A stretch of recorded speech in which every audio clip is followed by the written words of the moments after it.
Captain Jake Morrison walked across the bridge of the UES Horizon, his boots making soft sounds on the metal floor. Through the big front window, he could see the alien ship getting bigger and bigger. It was huge, much bigger than any ship humans had ever built.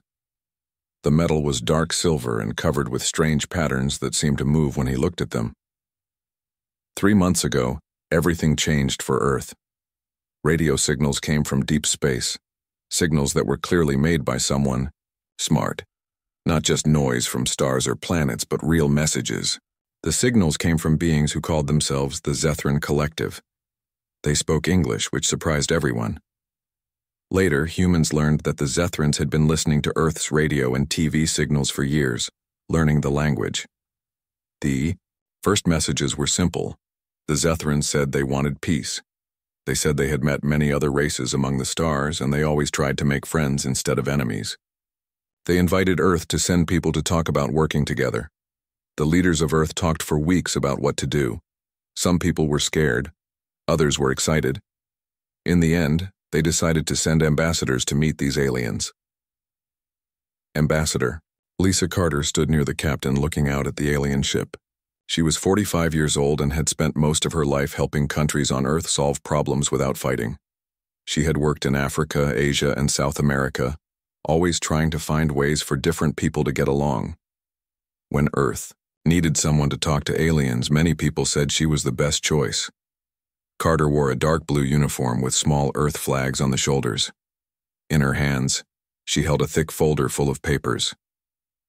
These papers contained everything humans knew about art, music, science, and culture. The plan was to show the aliens that humans were smart and creative, worth knowing as friends. Commander Steve Phillips walked up to the captain and handed him a data pad. Phillips was a thin man with gray hair who had served in space for 15 years. He pointed to numbers on the screen and spoke quietly.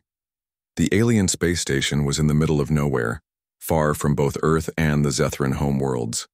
It was supposed to be neutral ground, a safe place for both sides to meet. The station looked like nothing humans had ever seen. It was shaped like a giant flower with many arms reaching out in all directions. Lights moved along the arms in patterns. That might have been some kind of language. Dr. Peter Brooks stood with the ambassador reading from his own datapad. Brooks was the best language expert on Earth. He had learned 12 human languages and had been studying the Zethran language since first contact. The Zethrans spoke in a way that was musical, with high and low sounds that changed the meaning of words. Brooks had been practicing for months, but he still found it hard. Major Kate Sullivan checked her weapon for the 10th time. She was the head of security for the mission. Sullivan was a strong woman who had fought in 3 wars on Earth before becoming an astronaut. She did not trust the aliens, even though everyone said this was a peaceful mission. Her job was to keep the ambassador safe, and she took that job very seriously. The horizon moved slowly toward the docking bay of the alien station. Captain Morrison watched the screens that showed him how close they were getting. The alien station was so big that the horizon looked like a small boat next to a huge building. Morrison had been flying spaceships for 20 years, but this made him nervous. Ambassador Carter thought about her instructions from Earth. She was supposed to make 3 things happen. First, she needed to make a deal that said humans and Zethrans would not fight each other. Second, she should try to make trade agreements so both sides could help each other. Third, and most important, she should try to get the Zethrans to share some of their technology with humans. The technology gap was huge. The Zethrans could travel between stars in days while it took human ships months. They had weapons that could destroy planets, while humans were still fighting with missiles and bullets. They had computers that seemed to think for themselves, while human computers needed to be told everything to do. If humans could get even small pieces of this technology, it would change everything. Carter also carried gifts from Earth. There were recordings of music from every culture on the planet. There were paintings and photographs showing the beauty of Earth. There were books of poetry and stories that showed how humans thought and felt. The hope was that the Zethrans would see that humans were not just smart, but also had souls. The docking process took an hour. Human and alien computers had to learn to talk to each other. The airlocks had to be matched so people could walk from one ship to the other without dying in space. Morrison watched every step carefully, ready to pull away if anything went wrong. Finally, the green light came on. The ships were connected. Carter took a deep breath and looked at her team. Brooks had his translation computer ready. Sullivan had her hand near her weapon but tried not to look threatening. The moment they had all been waiting for was here. The airlock door opened with a soft hiss. On the other side stood 3 Zethrans, waiting to welcome the humans to their station. They were tall and thin, much taller than humans. Their skin was pale blue and seemed to glow slightly. They had large eyes that were completely black like deep pools of water. When they moved, it was smooth and graceful, like dancers. The lead, Zethran, stepped forward and spoke in perfect English. His voice was like music, rising and falling in a way that was pleasant to hear. He said his name was Counselor Vexthar, and he welcomed the humans to the station. He said the collective was excited to meet Earth's representatives and hoped this would be the beginning of a long friendship.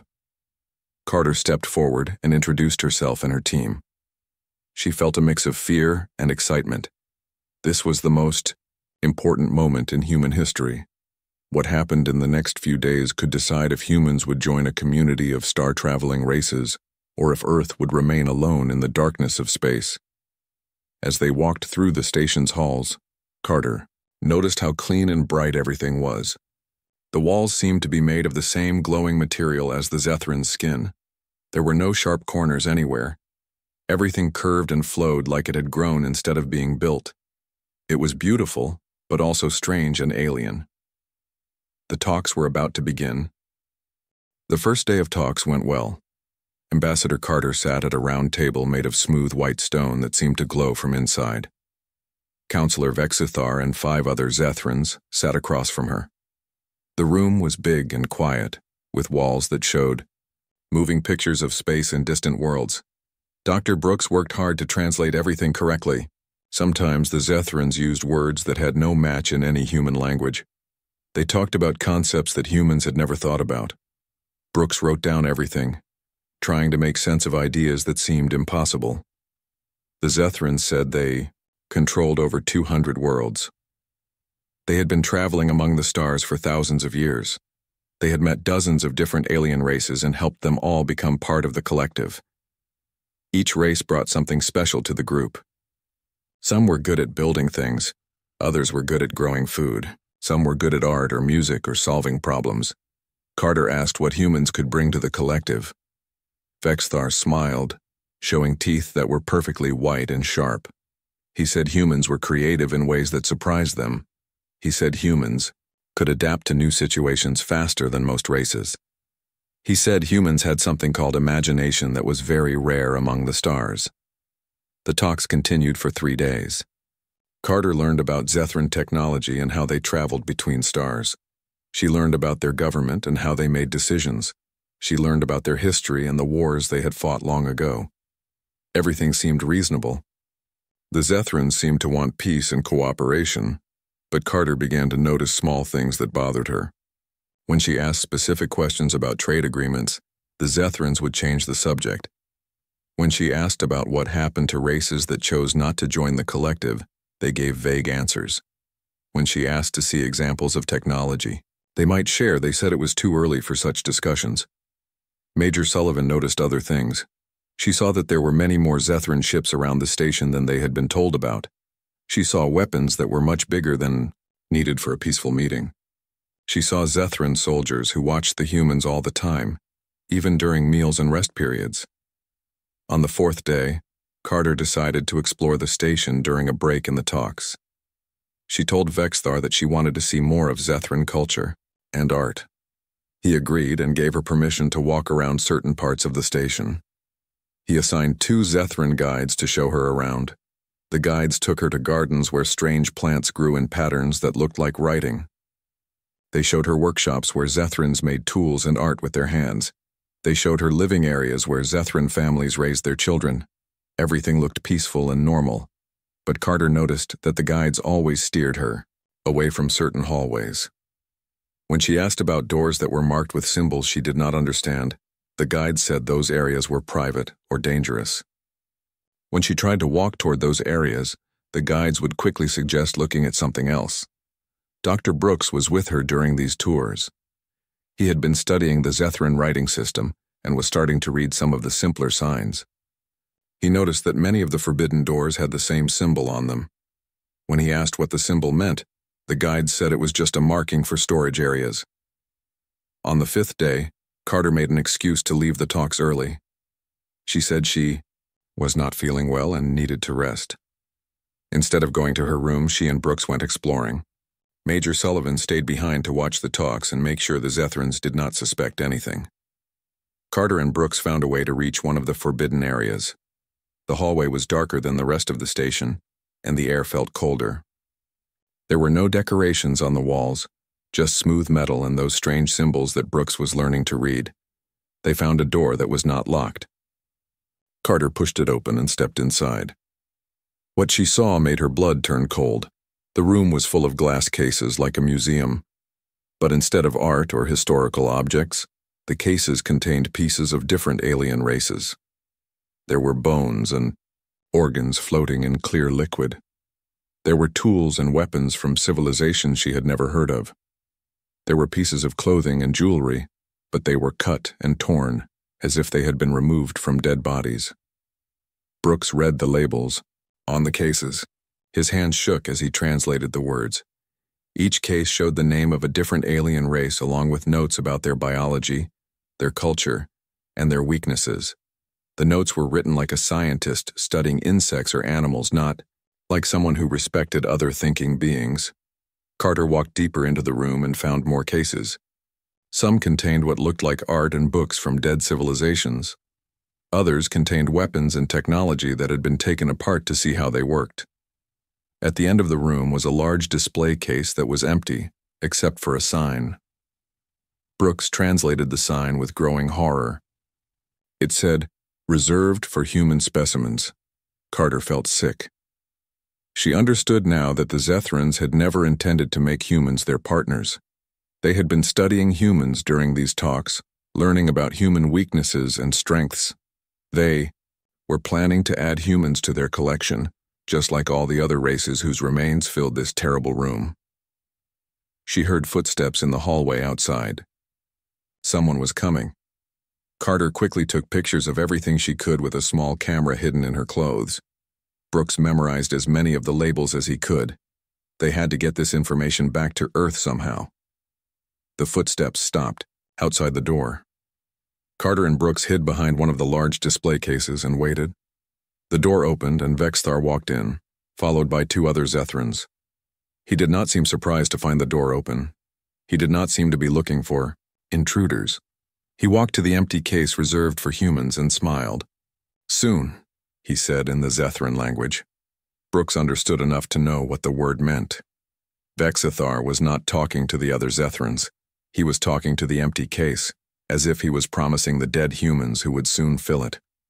Carter realized with growing fear that the Zethrans had wanted her to find this room. They had led her here on purpose. The talks had been a show to make humans feel safe, while the Zethrans learned everything they could about human biology and psychology.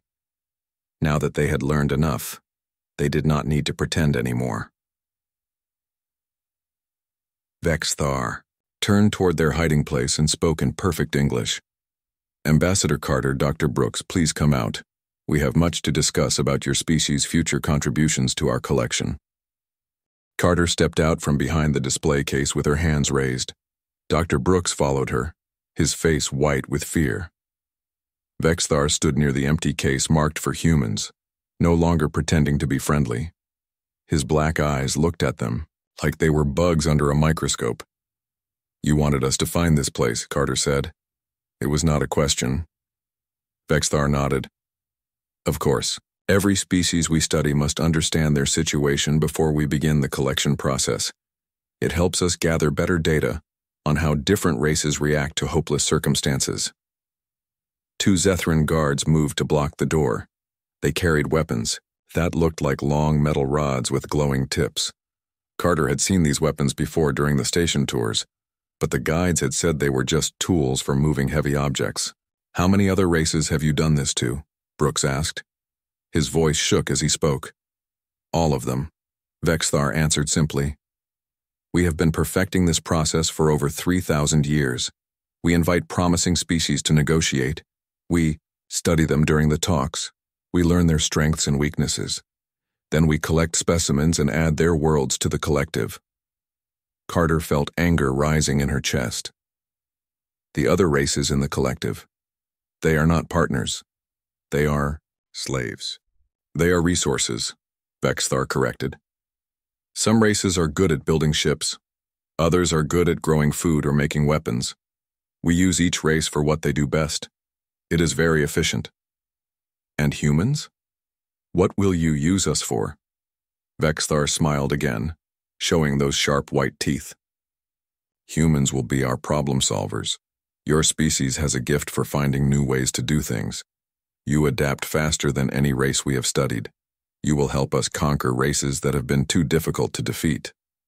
Carter understood now why the Zethrans had been so interested in human creativity and adaptability. They did not want to trade with humans or learn from them. They wanted to use human minds as weapons against other free races in the galaxy. The fleet, Carter said. You already have ships moving toward Earth. Of course, we began positioning our forces as soon as your ship left Earth. We followed your navigation data to learn the exact location of your world. By now, over 2,000 ships surround your solar system. They are waiting for my signal to begin the harvest.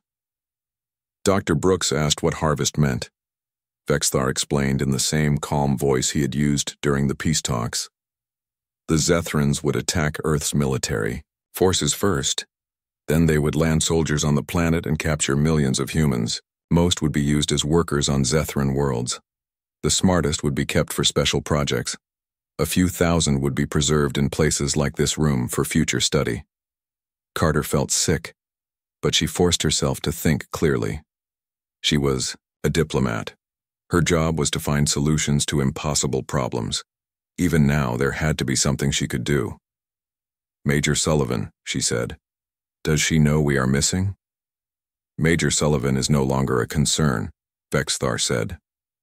She became suspicious during today's talks and tried to send a message to your ship. We stopped her transmission and placed her in a holding cell. She will make an excellent specimen for studying human military psychology. Carter's heart sank. Sullivan had been their only protection, and now she was captured too.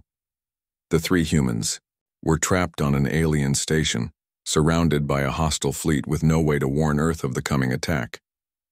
But Carter was not ready to give up. She had spent her career finding ways for enemies to stop fighting. She had negotiated ceasefires in wars that everyone said could never end. She had brought peace to places where people had been killing each other for generations. If there was any chance to save her species, she would find it. What if I could offer you something better than conquest? She asked. Vexthar seemed amused. What could your primitive species possibly offer the collective? A challenge, Carter said. You said humans are good at solving problems and adapting to new situations. What if we could prove that humans are more valuable as free allies than as slaves? Impossible. We have studied your species for months. We know your capabilities and limitations. You have nothing we cannot take by force. Carter thought quickly. She needed to buy time and find a way to warn Earth. The Zethrans were confident because they thought they knew everything about humans. But there were things about humanity that could not be learned from radio signals and television broadcasts. You have studied human culture and technology, she said. But you have not studied human determination. You have not studied what happens when humans are pushed too far. We have studied many races that claim to be fierce warriors. They all surrendered when faced with our superior technology. Carter smiled for the first time since entering the specimen room. Those other races were not human. We have a saying on Earth. You can kill us, but you cannot break us. Every human who dies fighting you will inspire 10 more to take their place. Vexthar waved his hand dismissively. Emotional speeches will not change reality. Your species will be absorbed into the collective whether you resist or surrender. Then prove it, Carter said. Give Earth a chance to fight back. If you are so confident in your victory, what do you have to lose? This conversation is pointless. Guards, escort the humans to holding cells. We will begin specimen collection immediately. But Carter was not finished. As the guards moved toward them, she pulled a small device from her pocket. It looked like a normal communication device, but Major Sullivan had given it to her secretly before the mission began. Sullivan had called it an emergency beacon. Carter pressed the activation button before the guards could stop her. The device sent out a powerful signal that would reach the horizon and hopefully get through to Earth. The signal contained everything they had learned about the Zethrans and their plans. Vexthar grabbed the device and crushed it in his hand. Clever, but useless. That transmission will be intercepted by our ships before it reaches your vessel. Maybe, Carter said. But you will have to try to stop it, and that means giving away your positions to anyone who might be listening. For the first time, Vexithar looked annoyed instead of amused. Carter had found a crack in their perfect plan. Even if the transmission did not reach Earth, it would force the Zethran fleet to reveal themselves while trying to block it. The guards grabbed Carter and Brooks and dragged them toward the door. As they left the specimen room, Carter took one last look at the empty case marked for humans. She made a silent promise to every species whose remains filled that terrible place. Humanity would not go quietly into the darkness. They would fight, and maybe, just maybe, they would win. Captain Morrison paced back and forth on the bridge of the horizon. 2 weeks had passed since they lost contact with the diplomatic team. The silence from the Zethran station was complete. No messages, no signals, nothing. Morrison had sent dozens of requests for information, but every transmission went unanswered. Commander Phillips approached with a worried look on his face. He carried a data pad that showed the ship's long-range sensors. Something was moving toward them from the direction of the station. It was small, much smaller than a ship. It moved in a straight line without changing speed or direction. It looks like a cargo pod, Phillips said. Standard design but modified with Zethran technology. Morrison studied the sensor readings. The pod was broadcasting a simple message over and over. The message was in English and said only, "Diplomatic remains being returned. Collect immediately." A cold feeling settled in Morrison's stomach. Diplomatic remains could only mean one thing. Someone from the human team was dead. The pod docked with the horizon 20 minutes later. Morrison, Phillips, and Dr. Angela Foster went to the cargo bay to see what the Zethrans had sent them. The pod was white and smooth, like all Zethran technology. It opened with a soft hissing sound. Inside was a single container made of clear material. Morrison could see something inside, but it took him a moment to understand what he was looking at. It was Ambassador Carter, but not in any way that showed respect for the dead. Her body had been taken apart with surgical precision. Every organ had been removed and placed in separate compartments. Her bones had been cleaned and arranged in perfect order. Everything was labeled with small tags written in both Zethran and English. Dr. Foster had to leave the room. She ran to the nearest bathroom and was sick. Phillips turned away and covered his eyes. Morrison forced himself to keep looking. As captain, it was his duty to see what the Zethrans had done to his crew member. The tags on each body part contained detailed notes. The Zethrans had studied every inch of Carter's body. They had measured her bones, analyzed her organs, and examined her brain tissue. The notes were written like a science report, with no emotion or respect for the person Carter had been. Morrison found a message cylinder attached to the container. Inside was a formal letter from Vexthar. The letter said that Ambassador Carter had died during the negotiations due to an unfortunate accident. The collective was returning her remains as a gesture of goodwill. They hoped this would not damage future relations between humans and Zethrans. "Captain," Phillips said quietly, "there's something else." Phillips had found a second compartment in the pod. This one contained personal items that had belonged to Carter: her uniform, her briefing, papers, and her personal communication device. But when Dr. Foster examined the items more carefully, She found something the Zethrans had missed. Hidden inside the lining of Carter's uniform jacket was a data chip no bigger than a fingernail. The chip was damaged, but still readable. Dr. Foster connected it to the ship's computer and downloaded the contents. The chip contained everything Carter had learned about the Zethrans. There were photographs of the specimen room with its horrible collection of dead alien races. There were recordings of conversations with Vexthar where he explained the collective's true plans. Most importantly, there were detailed maps showing the positions of Zethran ships around Earth's solar system. Morrison read through the files with growing horror and rage. The peace talks had been fake from the beginning. The Zethrans had been studying humanity like insects in a jar. They had already positioned a massive fleet around Earth and were preparing to harvest the entire human race. But Carter had done more than just gather intelligence. She had also included detailed analysis of Zethran technology and tactics. She had identified weaknesses in their ships and weapons. She had figured out how their communication systems worked and how they might be disrupted. Even while facing death, she had continued working to give humanity a chance to survive. The final file on the chip was a personal message from Carter to anyone who might find it. She spoke directly to Morrison and his crew. She told them that Dr. Brooks and Major Sullivan were still alive but imprisoned on the station. She told them not to attempt a rescue because it would be suicide. Instead, she ordered them to return to Earth immediately and warn everyone about the coming invasion. Carter's last words on the recording were simple. Tell them we tried to make peace. Tell them the Zethrans chose war. Tell them to fight with everything they have because surrender means extinction. Morrison called his senior officers to an emergency meeting. He showed them Carter's intelligence and explained the situation. Earth was already surrounded by enemy ships.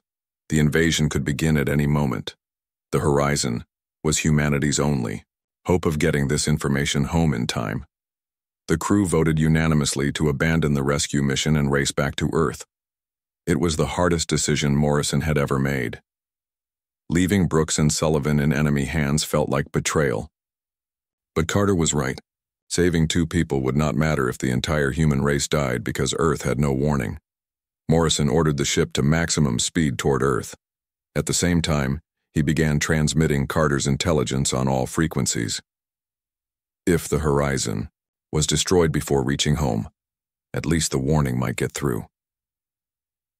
The journey back to Earth took 3 weeks. During that time, the crew prepared for what might be humanity's last war. Morrison worked with his officers to develop battle plans based on Carter's analysis of Zethran weaknesses. Every day of the journey, they sent more transmissions toward Earth, hoping someone would receive them. On the last day before reaching Earth, Morrison stood in the cargo bay looking at Carter's remains. The woman who had spent her life bringing peace to the world had become the trigger for the greatest war in human history. Her death had revealed the truth about the Zethrans and given humanity the intelligence needed to fight back. Morrison spoke to Carter's remains as if she could still hear him. "Ambassador, you did your job. You gave us a chance, now we have to do ours." When Earth appeared on the ship's screens, Morrison could see that his transmissions had been received. Hundreds of human ships were moving into defensive positions around the planet. Military bases on Earth were broadcasting on all frequencies, calling for every ship and every soldier to prepare for battle. Carter had returned in pieces, but her sacrifice had united humanity in a way that no diplomat had ever achieved through words. The war that would decide humanity's fate was about to begin, and it would start with the knowledge that Ambassador Lisa Carter had died to provide. The Zethrans had made a mistake when they chose to send Carter's body back as a threat. Instead of frightening humanity into surrender, they had given humans exactly what they needed to fight back. Carter's death had become humanity's greatest weapon in the war for survival. President Helen Wade stood in the war room deep beneath the White House. Around her, generals and admirals from every nation on Earth studied the intelligence that Ambassador Carter had died to bring them. Large screens showed the positions of Zethran ships throughout the solar system. The enemy fleet was massive, over 2,000 vessels spread from Mars to Jupiter. Admiral Tony Clark pointed to the tactical displays with a laser pointer. Carter's data had revealed something important about Zethran strategy. Their ships were powerful, but they depended heavily on communication networks to coordinate attacks. If humans could disrupt those networks, the enemy fleet would become confused and vulnerable. General Lucy Martinez had been working around the clock to prepare Earth's defenses.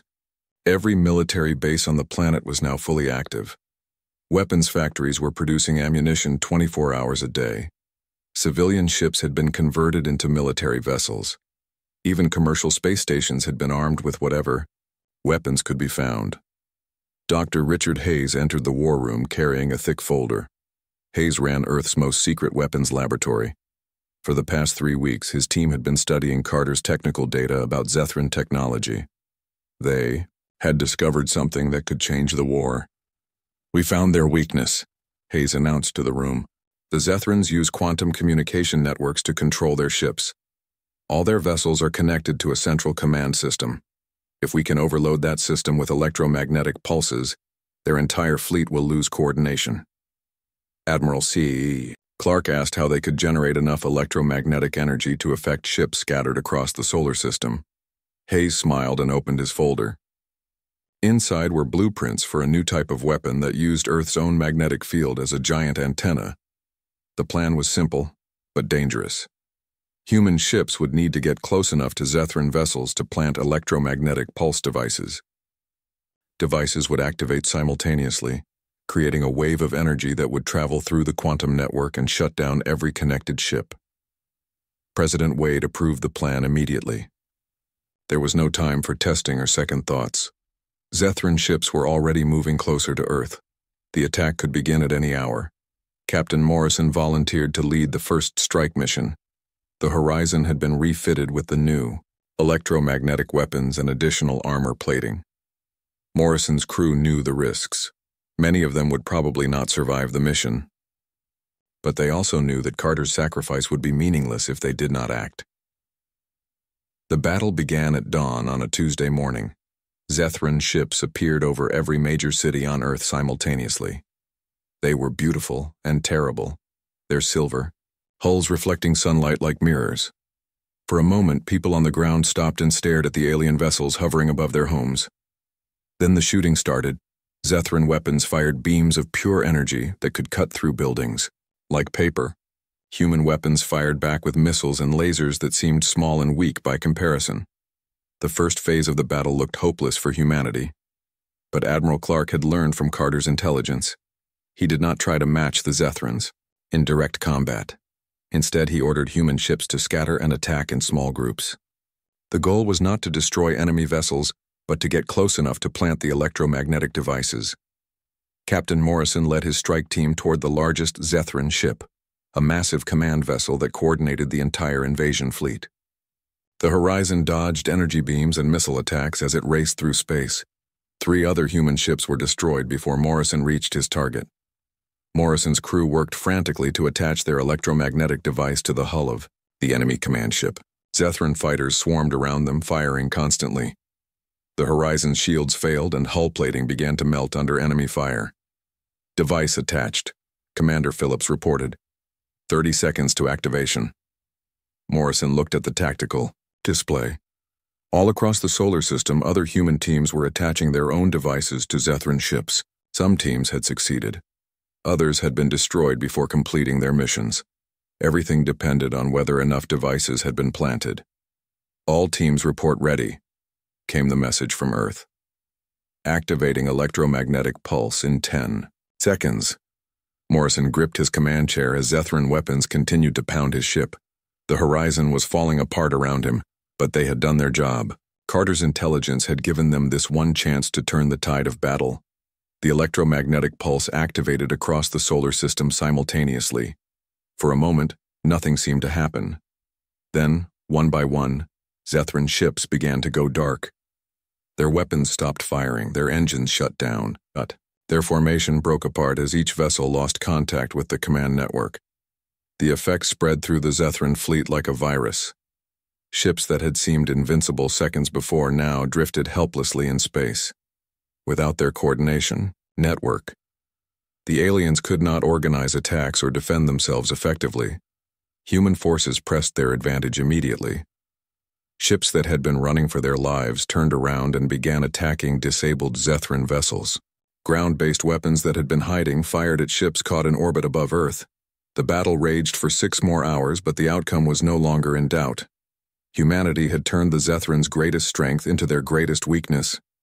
The same technology that had made their fleet so powerful had also made it vulnerable to coordinated attack.